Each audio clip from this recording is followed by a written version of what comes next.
Hello everyone, and welcome back to season 5 of the Digital Adoption Show. I'm your host Neha Smriti, Growth Marketing Manager at Whatfix. And today we are going to test through our discussion whether your learning and development strategy is ready for 2025. We all know as technology advances ahead and our employees' expectations evolve, traditional learning is being challenged like never before. Today, we are exploring how these emerging trends from AI to digital skill gaps and much more are compelling us to rewire our L&D strategies for the future. To help us unpack these changing times and arising needs in L&D, I am thrilled to introduce our guest, David Kelly.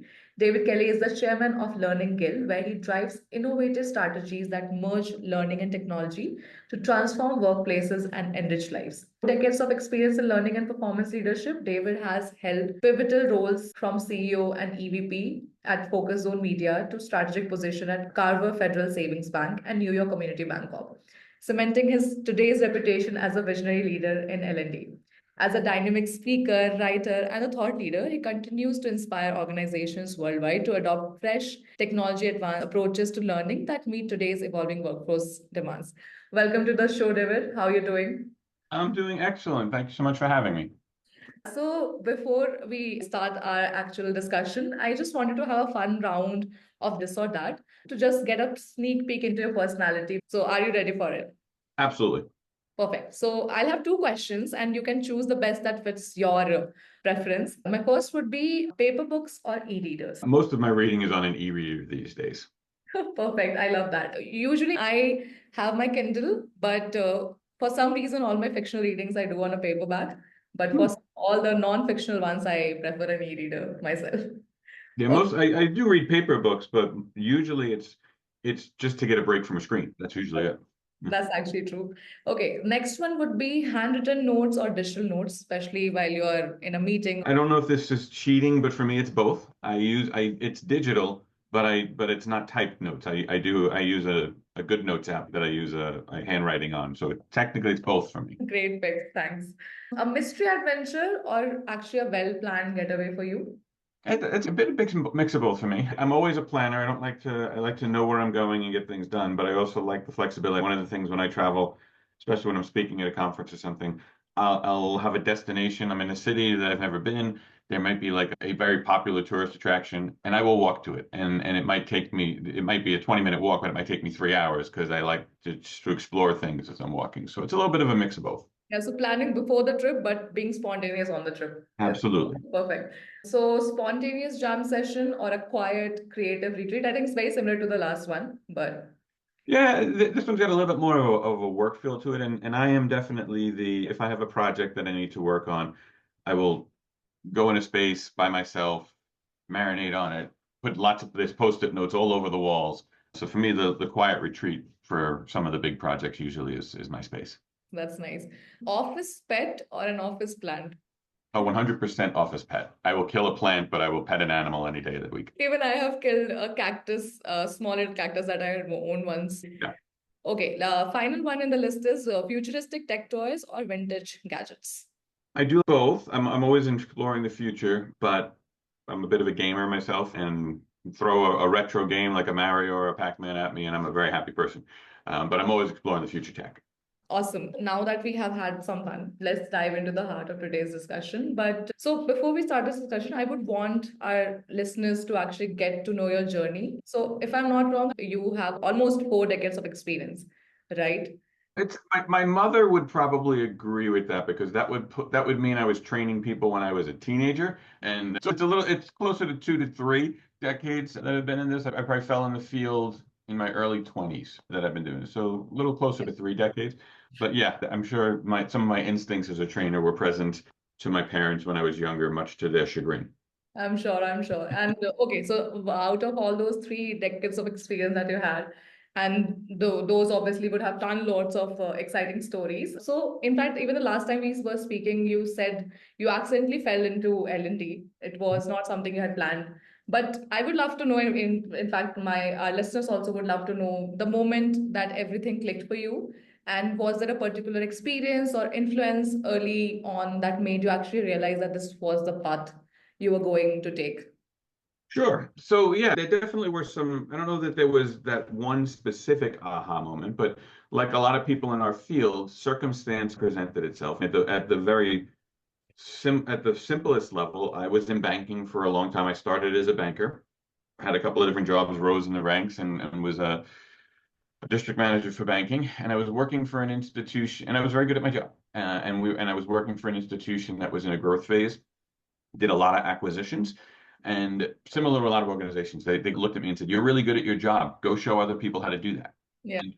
And I did that. And it wasn't, I didn't see it as training. I just saw it as, oh, I'm gonna help other people learn how to do the job. Like that, just workplace stuff that normally happens, that you don't think of yourself as a trainer, but you're just helping someone along. And we did a lot of acquisitions. I think we did 6 acquisitions in 5 years. And I kept on being part of the acquisition team. I started doing less and less in my day job and started doing more of this because I was having success at it. And I guess the closest to an aha moment in there was when I started realizing, when people come to me and say, "Can you do this? We're going to do this again for another project. We have another acquisition. Can you help it?"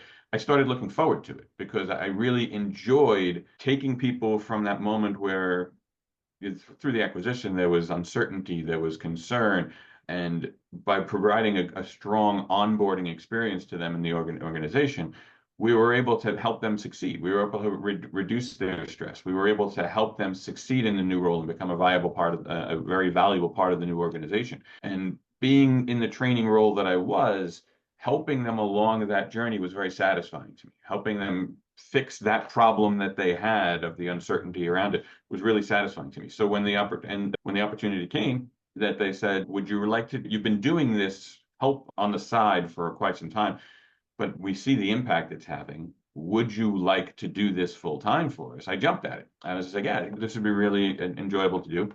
And then I just became a student of the field, dove into it headfirst, and discovered I really loved it. I loved the stuff that's there. I've always been, and over time, I've always been a techie person. So the opportunity to play with a new shiny tool and leverage that within the context of the training that we have in an appropriate way, really, I found my passion in that moment. So then it wasn't necessarily that aha moment, but there was definitely, when the opportunity rose, I discovered that I was jumping at it because I was very passionate about it. Amazing. How was it different from actually using it, and whenever there was a chance where you had to do this Mhm. knowledge transfer to people, how did it transfer to maybe just being a trainer? And how did you acquire those skills? Because while you were doing it, the tech part of it, you were utilizing it in your daily job.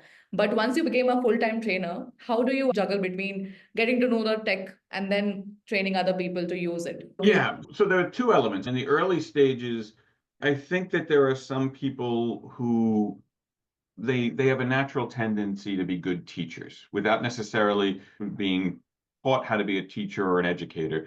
They're just naturally, their instincts naturally lend themselves to being good teachers to people in a metaphorical sense, if not necessarily a pedagogical sense. So when I made the formal change, where, for lack of a better term, when my business card changed and I had my job title changed, I dove in. And part of diving in was, I've been doing this and been having success, but I didn't go to school for it. I knew that there was a right way to do these things that I had never been shown.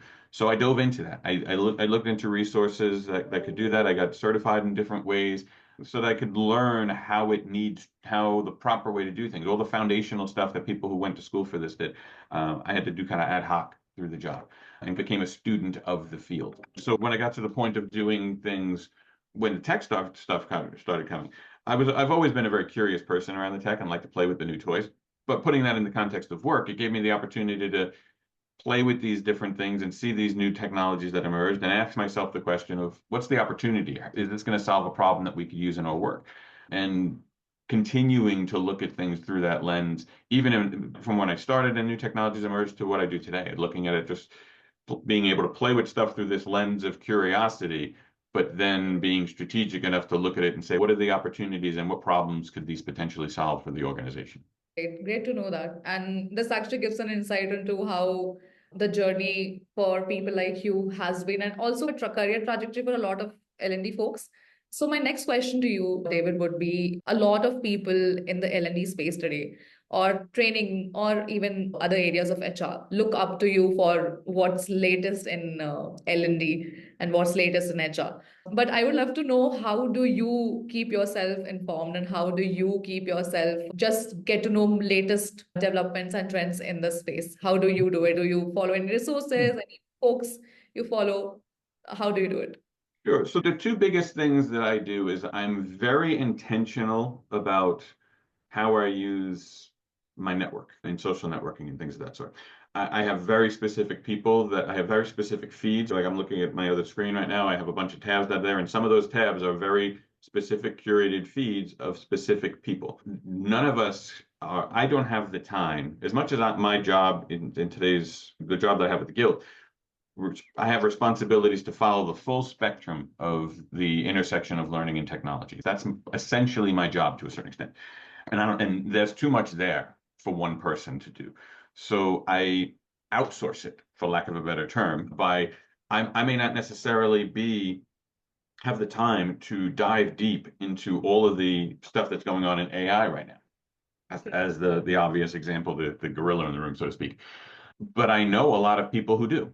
And I trust those people. I've developed relationships with them and I trust them. And when I see that they post something and wow, this is really interesting and this is something that, and here are my thoughts on it, I make sure I read that. I make sure that's prioritized within my feed because I allow them, because they're spending the time to go deep into it, to curate the important stuff for me. And I do that across the spectrum. I find experts in gaming. I find experts in instructional design. I connect with those people and count on them and trust them that if they're finding something that they're doing the work and they're deep in this, and if they find something that's valuable enough to share with the network, with the community, then it's important enough for me to pay attention to. So by curating my network so that I have those really important people in there that I trust, that helps me stay on top of things and it helps me surface thing. I think the biggest thing for them is that they surface things that I might want to take a deep dive into. They keep me aware of everything that's going on in the industry, but then it also surfaces the things that I might want to prioritize my time to take a deeper dive into. So it's really about the people that you connect with more than the resources that you're personally consuming, in my opinion. That's how I do it. I think after a point where your responsibilities increase and you have a lot on your plate, you have to channelize your energy and you want some expert coming into and just sharing their work to you. I think that's the best way to go about learning anything in today's Yeah, time. absolutely. Perfect. So moving on, David, we know how L&D in itself is evolving fast and like really fast. And with AI coming in picture, talks around skill-based learning and overall changing workforce expectation. I would want to understand as we head into 2025, what are some of the biggest trends that we actually shape the way we approach learning at work today? And with so much happening, what should be the top priorities for L&D leaders to focus on?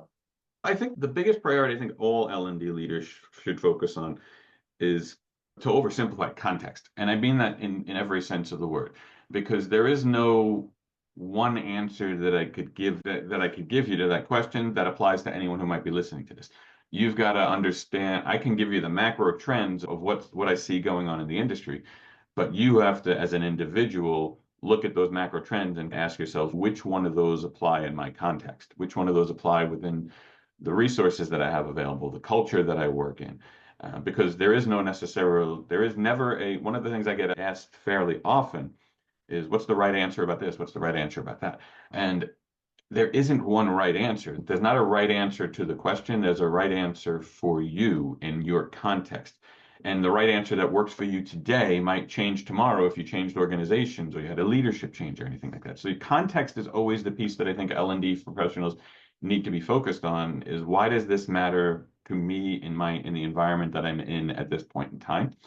Now, beyond that, I think there are some macro trends and that are going on that I think are L&D professionals should be focused on. Obviously, the big one that everyone's talking about right now is AI, and it's an easy example to talk around because it echoes what I've been saying there. The lots of organizations are going to look at AI differently. So how should I be using AI? What does it mean for my L&D group? Is really contextual to how your organization views AI. If you have an organization that is extremely cautious about how their use of AI and they're protector and they haven't figured out their data strategy around it and things like that. So that is going to shape how you support AI in your organization. Flip side is also true. If you have an organization that is extremely innovative and is giving and is allowing people to explore the use of these tools to create new solutions, you should be doing that yourself. The big thing that I think is sometimes missed, and again, I'll use AI as the example, but this applies to all the technologies that are there, is how are people learning through these new technologies that are disrupting their work? Because AI is a big one. AI is one that is very much disrupting how work gets done in organizations. And there's lots of different ways to view our work. One of the ways that I often look at it is our job is to support people's work. Simple, just we talk about it through learning, but our job is very often to support people's work. And if the way that they do their work is changing, then the way that we need to support them should be changing accordingly. And we don't often do that. We often just change the content, but we don't change the methodology. And this is going to be fundamentally changing the way that people work. Therefore, there should be some significant changes to the way that we're supporting people for the work. We need to be looking not only internally at what we do, but externally to what the people we support are doing so that we can adjust what we're doing to continue adding value to that. And I think that's huge because we are in this environment right now where a lot of the stuff that has traditionally been brought to a lot of the value that has traditionally been brought by the humans who work in L&D is increasingly being provided by technology. That's how technology works. We're just in an advanced state of this. As technology starts to be able to fill some of those spaces that were previously filled by humans, what are we replacing that with? People tend to look at that through the lens of risk. I tend to look at it through the lens of opportunity. This stuff that I used to do that a machine can do better than me today, let the machine do that. What can I do with that time that I filled? And that's exciting to me. So I think long-winded answer to your question, I think that we need to be looking at how our workplaces are changing, how the AI is changing the way work is done, how AI is automating some of our processes, and what we and the workers that we support are doing differently with that bandwidth that's becoming available. True. That was an interesting take, David. So basically, putting it down on the context of how exactly we want to strategize will define our L&D strategies going forward.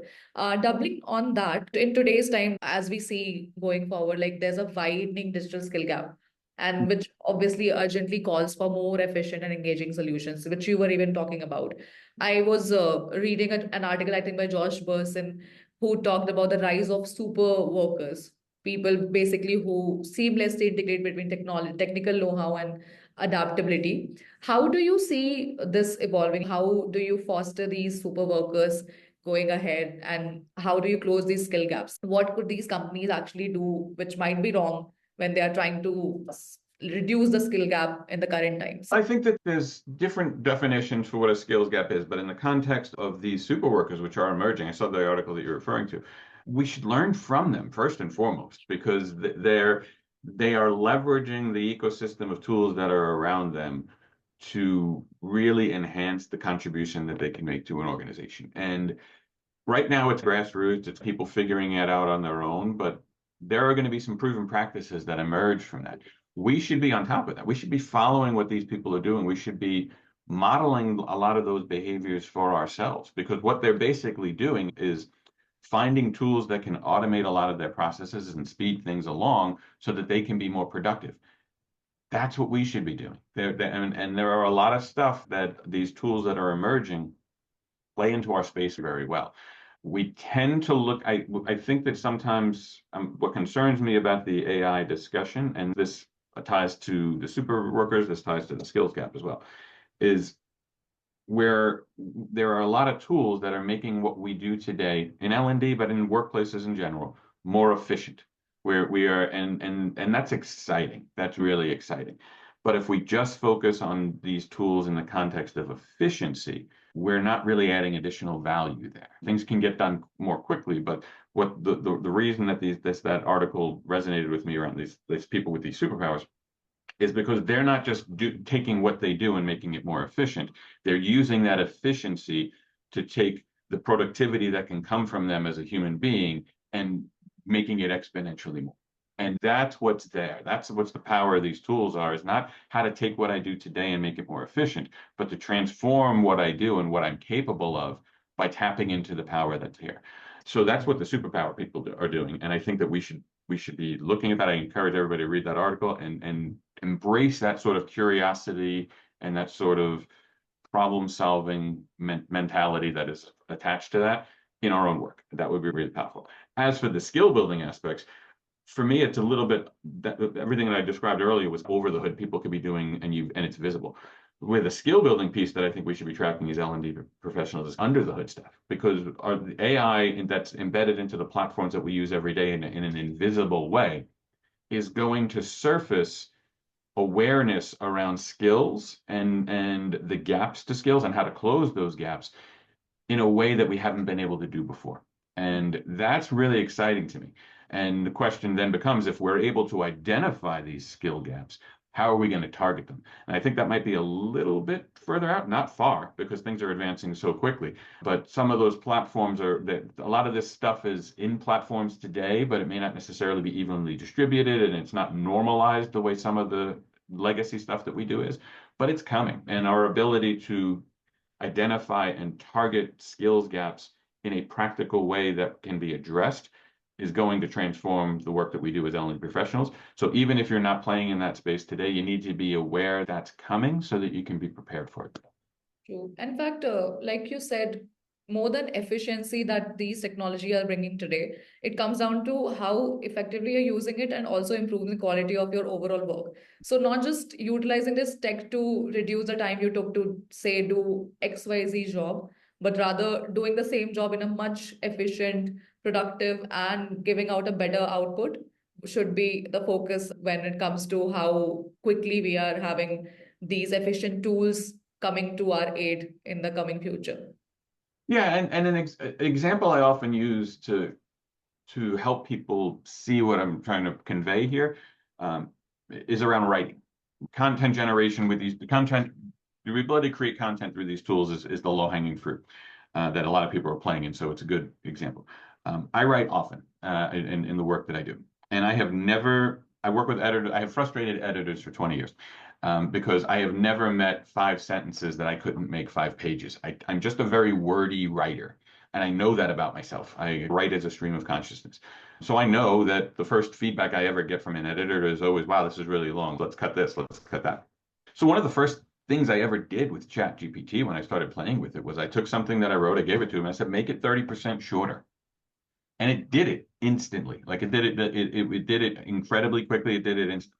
And I feel like that's where the conversation in our field right now stops. That we had that I needed to do this. It enabled me to do it much quicker. It took something that takes me probably 2 hours to do. It did it in seconds. It was incredible, and it was transformative.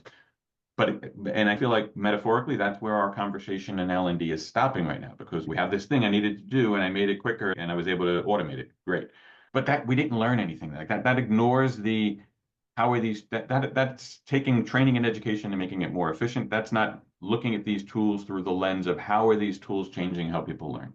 So how does it change how I learn? And I didn't do this as a conscious, I'm going to teach myself to be a better writer. I was fascinated and curious at how quickly it did that. And I just asked, the next question was, tell me what wow, that's great. Tell me what you cut out and why. And it came back and it was like, well, we took out this entire paragraph because it didn't really seem to be linked to the intent of the article. Okay, that's interesting. What do you consider to be the intent of the article? And I started asking it questions that in hindsight, it was essentially coaching me on how to be a more concise writer. I still use that tool, that method today. It's iterated to the point that my first prompt now is make this 15% shorter, because I've started to become a more concise writer through the interactions that I'm doing it there. So that's how ChatGPT and just the everyday usage of this tool, I didn't seek it out. There's no course, there's no training thing that I did. I'm just through the introduction of this tool into my workflow, it's affecting how I learn as a writer and how I build skills as a writer. And it's just through the natural introduction of this into my tool. And I think we need to be looking at it through that lens of how is the introduction of these tools changing the way that people learn in their everyday lives, because that should inform how we use these tools in the context of education and training. And I'll get off my soapbox now.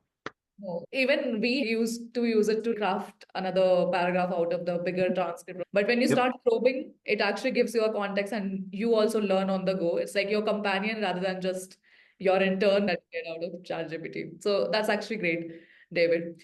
Moving on, my next question to you is the you talked about how traditional learning actually is so different from what we are seeing now. Those were not really built for an agile or a remote or Hmm. hybrid teams. And plus, even the way people have actually started learning has changed so much from maybe a long, very structured training to more on demand, like how on the go, very self directed. And even the learners now want access to knowledge in real time. How do you think these L&D teams should restructure, overall structure of the team should be, and how should they rethink their approach to make learning more accessible and relevant? And I remember listening to one of your older podcasts where you talked how, which very resonated so widely with me, was how people today, if they want to know an answer, they just simply Google it on the Hmm. fly and they don't look back to what my LMS is gonna give me as an answer. So Yeah. how can these L&D teams actually harness this behavior and incorporate this in our day-to-day training instead of competing with it? So I think that there are two opposing forces there. So one is what you touched on there, which I generally refer to as if you want to understand how technology is changing the way that we learn, you have to look at how technology, you don't look at education and training. If you want to understand how technology is changing how we learn, you have to look at how technology is changing the way that we live.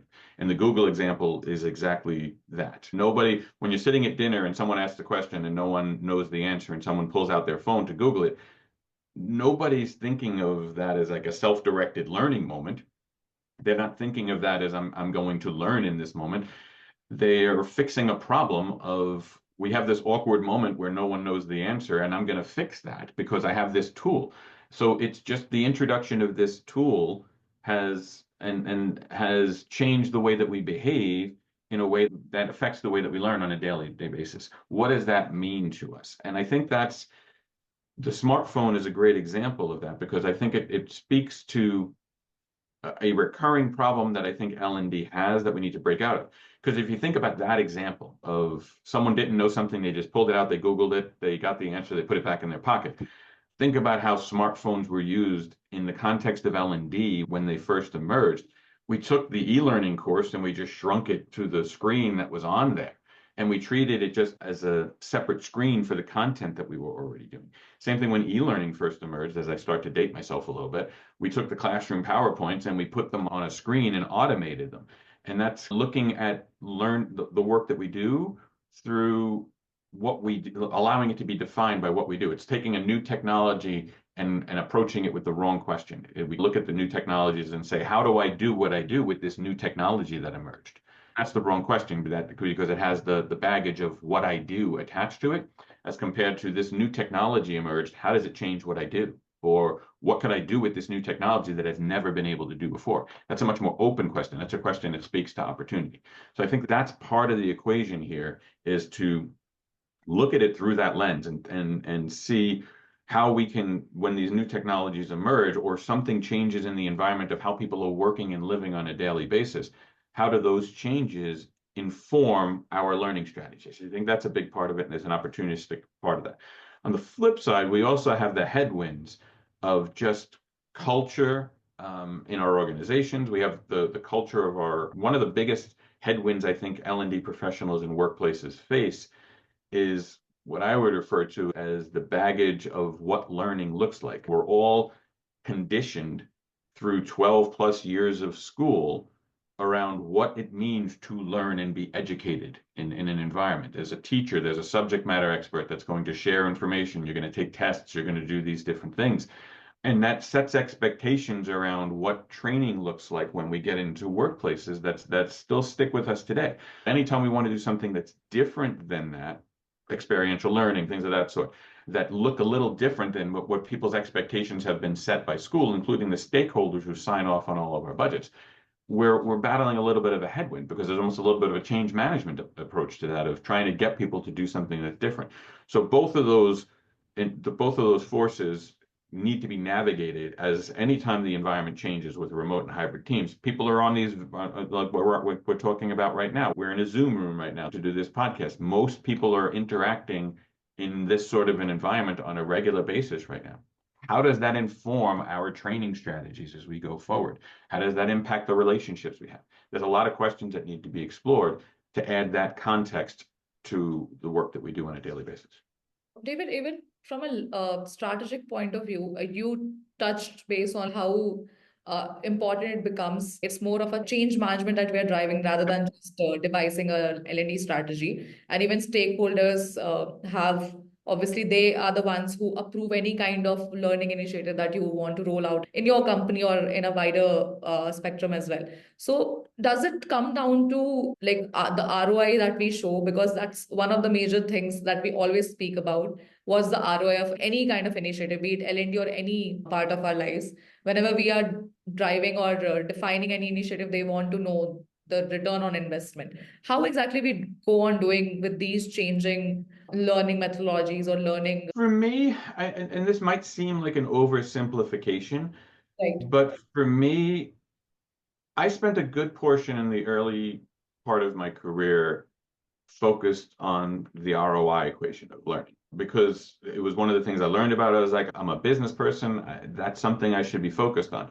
And in my experience, I wound up stepping a little bit away of that because I couldn't, it was always trying to create, it was always trying to tell a story through the wrong lens, in my opinion. I was because people, a lot of organizations, at least the ones that I worked in the past, learning was a cost center. And trying to position it as an ROI that was providing value through a financial metric was always an uphill battle.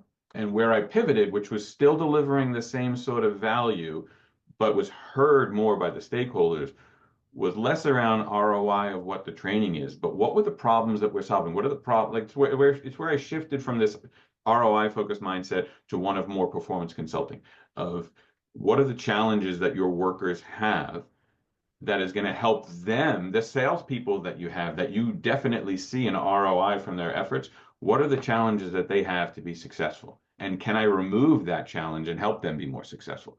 And when I started putting it through their language rather than mine, I got more support. I was able to, it was, even though it was more correlation than causation, I got more buy-in because I was able to correlate our efforts to results that other people were driving. I think that's a big part of it is understanding what the metrics could be that you could speak to, that we're not speaking our language, we're speaking theirs and putting our work into their context. Because even though we have a lot of stuff that we talk about in L&D, our jargon around ROI. I don't think it's, at least in my experience, maybe I just wasn't successful at it, but I was never able to get that to be heard the same way I was when I flipped the script and I started talking about the activities that we do using their jargon. That was a very important shift in the work that I did, at least in terms of the success that I was able to have. That makes sense. And being a marketer, it's very similar to how we see marketing and branding. It's Mhm. difficult when it comes to finding an ROI for any branding initiative because it's more of how people perceive your brand. And when it comes to marketing initiative, you can actually show it. So there's always a flip side to it. If you change the story of now people have talked about us, this is what they perceive our brand to be. So it's very similar to that. And I could totally resonate to what you actually spoke about. Moving ahead, you have been in the L&D space for quite a while now, and you have talked so much about making learning more practical and engaging. And we have seen a big shift towards, you talked about experiential and hands-on learning. And in fact, I was reading one of your HR and Reader Digest articles where you had, I think, recommended one article by Rachel Rosenfeld, who highlighted Mhm. like how blending simulations and continuous practice into your learning could enhance the overall learning experience. Do you see these as a future blueprint of L&D? Obviously, it's going to change, but or do you see there's a missing piece? What is your take on experiential and hands-on learning? I think experiential learning, continuous practices are core elements of what we should be doing if they're applied appropriately. I think that one of the challenges that we have in our industry, at least in my observations, is we're always looking for the silver bullet metaphor of or if you're a Lord of the Rings fan, the one tool to rule them all. And that doesn't exist. It comes back to what I said at the start around context. Do I think that blended simulations and continuous practice, like that article was talking about, are really valuable. Yeah, if they're applied in the appropriate context where that's what is the needed support. And if you took blended simulations and continuous practice and applied it to an organization that just wants check the box compliance training, then it might be overkill because there's a lot more resources necessary to do that. But if your culture is such that you're not really, we don't want check the box compliance training. We want people to demonstrate the behaviors around compliance and understanding it, then creating some simulations that do that, giving people the opportunity to practice those sorts of things warrants that investment.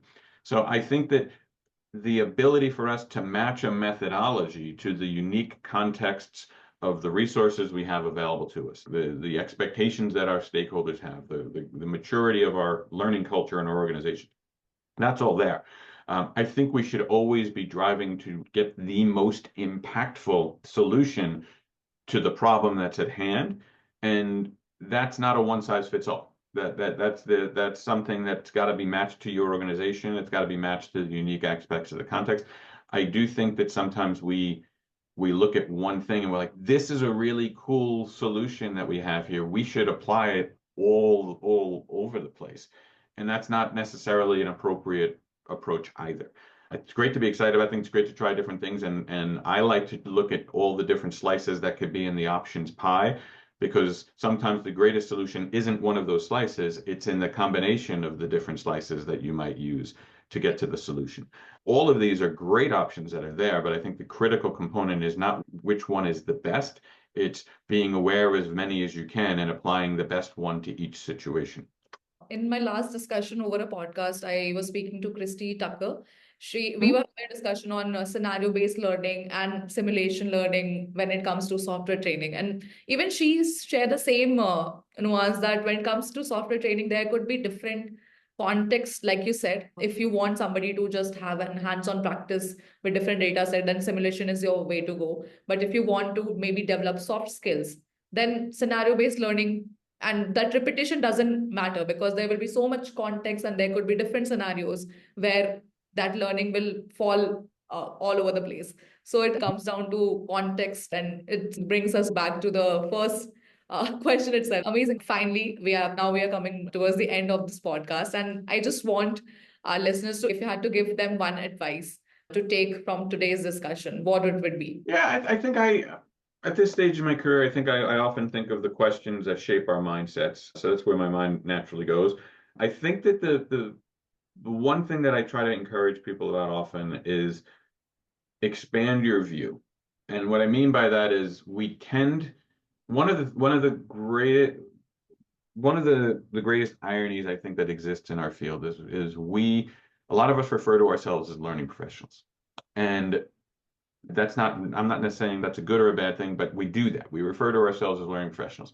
But if you think about the behavior, what we do on a daily basis, we are really education and training professions for the most part. A lot of the activities that we do are education and training, which is not saying that it is better or worse, but I think that the difference is important to be aware of. I work for the Learning Guild. We host DevLearn, which is one of the biggest conferences in North America, has an expo with 200 plus exhibitors in it.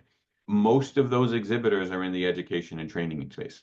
It's not better or worse, but understanding that education and training is a subset of learning is important, because when you start realizing that people learn a lot of different ways, that's when we start looking at what are the learners doing? What are they doing to learn how to do their jobs? How are they solving the problems in their work? Start reframing what we do through the lens of not how are we educating and training people, because that focuses on our activities. What are the people that we support doing? What are the activities of learning? What are the workers that we support doing on a daily basis to support their learning, to solve their problems, to do their work better? And I think if we start paying a little bit more attention to that, it can inform new ways and new strategies and new opportunities for the work that we do. Even in my organization, whenever we are developing any sort of software or any strategy, we have to keep the user, that could be your employee, that could be your customers, at the center of all our initiatives. It gives the best results in the form of the best initiative, best experiences for these users, because then they use it like how they love to use it. Exactly. Mm-hmm. Perfect, David. Perfect. So this is the end of it. And thanks for joining in. This conversation has been truly enlightening, I must say. And your insights on growing trends were amazing. It's clearly blending innovation while putting humans at the center of the strategy is your approach to go. And that's what we practice as well. So thanks for sharing Excellent. and wisdom. Oh, thank you for having me. I enjoyed the conversation. Thanks. I hope you had a nice time here as well in this I conversation. definitely did. Thanks for Perfect. being here. Perfect, perfect. And to our listeners, don't forget to subscribe to the Digital Option Show on Spotify, Apple Podcast, or YouTube, or wherever you listen to your podcast. If you enjoyed today's episode, please feel to share and leave us a review. Your support helps us bring even more inspiring and insightful conversation your way. I'm your host, Neha Smriti, signing off. Until next time, keep pushing the boundaries of learning and technology and stay curious about what the future holds.